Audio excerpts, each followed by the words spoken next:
Welcome back to Attack on Titan Anime Review episode number 14.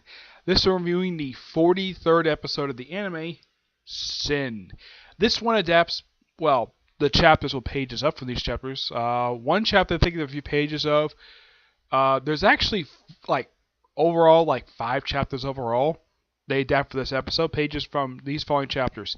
53 and 62 to 65. And these are the names of the chapters that it adapts. One, of course, is named the title of the episode, Sin, along with Location to Counterattack, Chains, Welcome Party, and Dreams of Curses. Sin, Chains, Welcome Party, and Dreams and Curses are actually adapted from chapters 62 through 65. Location to Counterattack is actually chapter 53. Like I predicted from last week's episode, this one picks up right where the last week's episode left off, where it shows off the Ross family power, where apparently their power is to alter people's memories. And apparently this has been going on for years.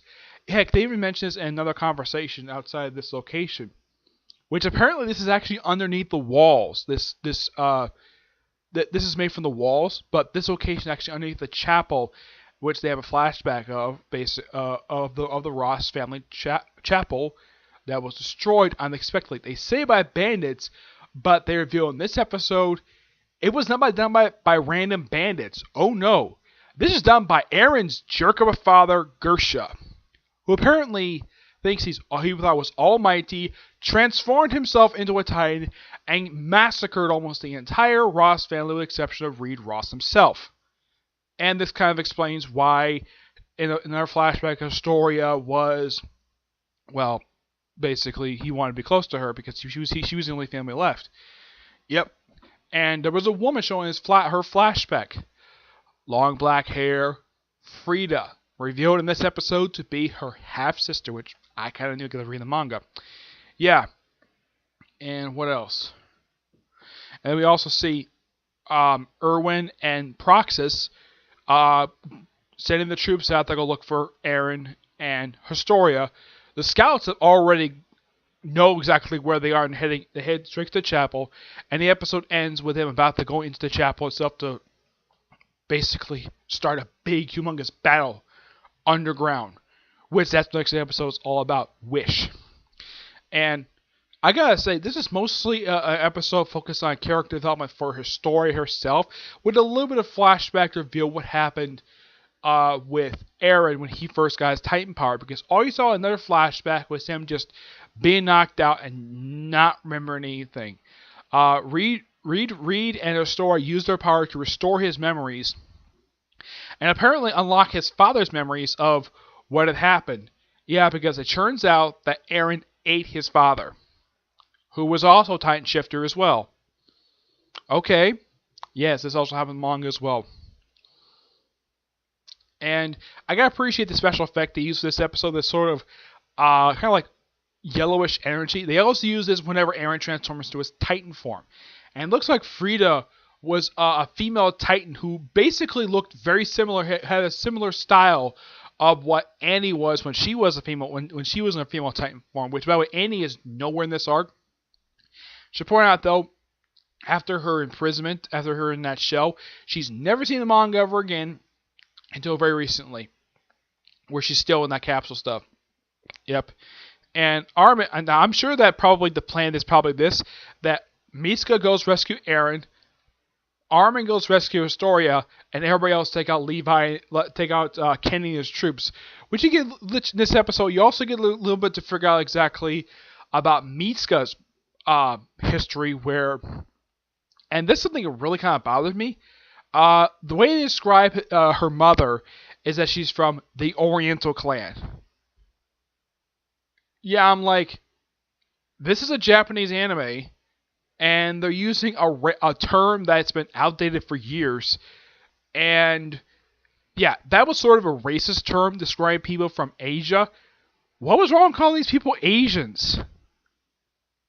Yeah, this honestly made no sense at all, and it's explained that apparently Kenny and Levi, of course, later on Levi is actually Kenny's nephew, that Mitsuka is a distant relative of his, probably apparently the whole the whole Ackerman family is kind of like this big, humongous clan. Okay, that's quite interesting. Yeah, and the way they explain it in the flashback is that, of course, there's no dialogue for Mitsuka's flashback. That apparently, even though that apparently Ackermans basically were chastised, the reason why they were because the royal family feared them. Oh yeah, and Candy referred to Reed Ross as king because because the Ross family are the real royal family. Yeah, and of course they found the whole thing of finding out that everybody knows that the king that was up there was actually a fake, and the whole bigwigs have been captured. And Zackerman, oh boy, what he does to one of them.